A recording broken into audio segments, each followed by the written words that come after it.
Excuse my mess. I'm still waiting for my fixed seat to come back. And we're going to modify and chop off half that box on Monday so that baffle board fits in this strut tower bar area. Got my little lift button unlocked.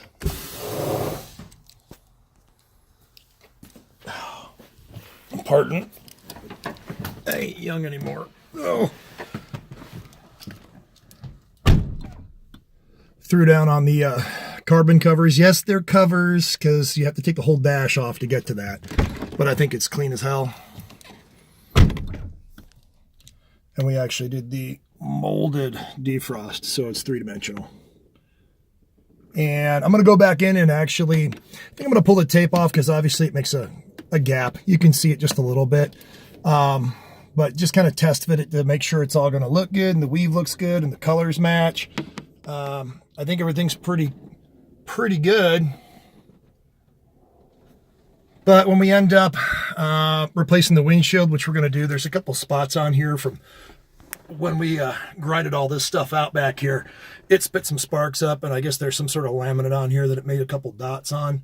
So once we do that, when that windshield is out, I'll go back in and I'll actually I'll adhere these down probably with black silicone.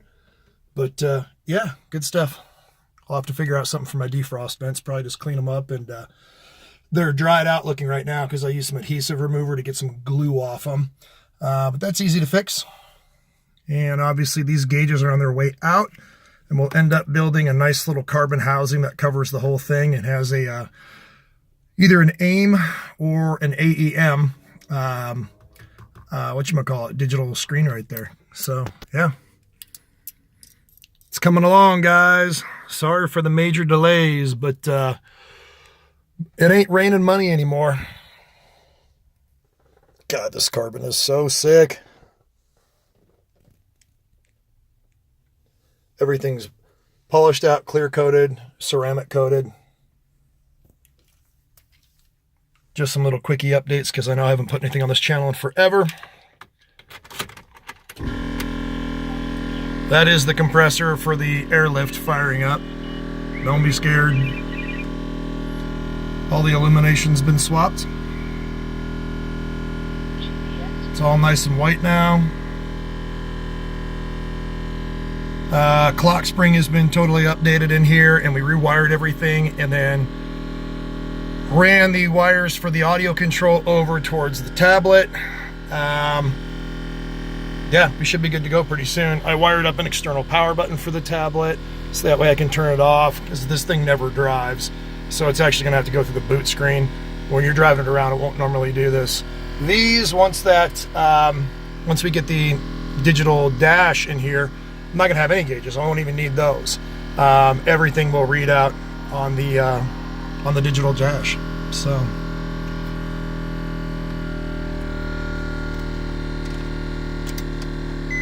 Yep.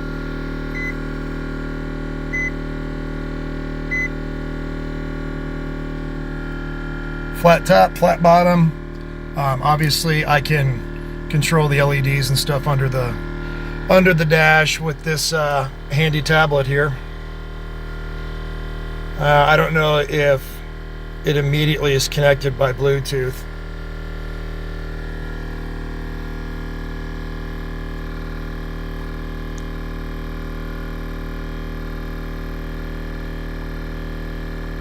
Yeah, it's nice and slow. Anyways.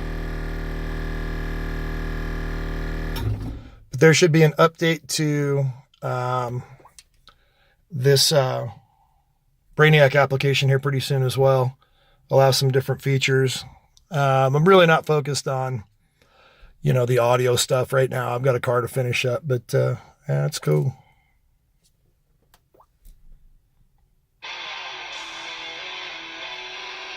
It works.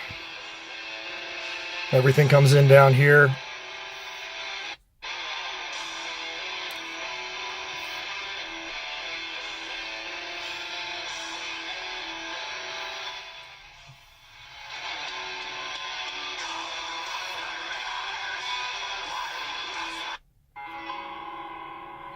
So the whole idea is to be able to use the Joy-Con EXR. I'm not going to really even need to use the gestures off of that thing. I should be able to program these, obviously volume up, volume down, track up, track down. Mode, I'll probably have that switch through the different windows. Power, I'm not sure what I'm going to use that for yet. But the cool part is I can program short taps, or I can program long holds as well. So there's a lot of different functionality that you can use with that. I don't think the tablet is going to be the best thing in the world for guys that daily drive their car, especially if you live anywhere that gets hot.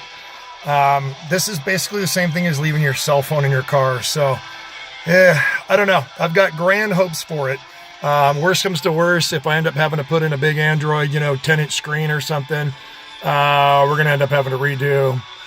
I'll likely just sell this whole setup.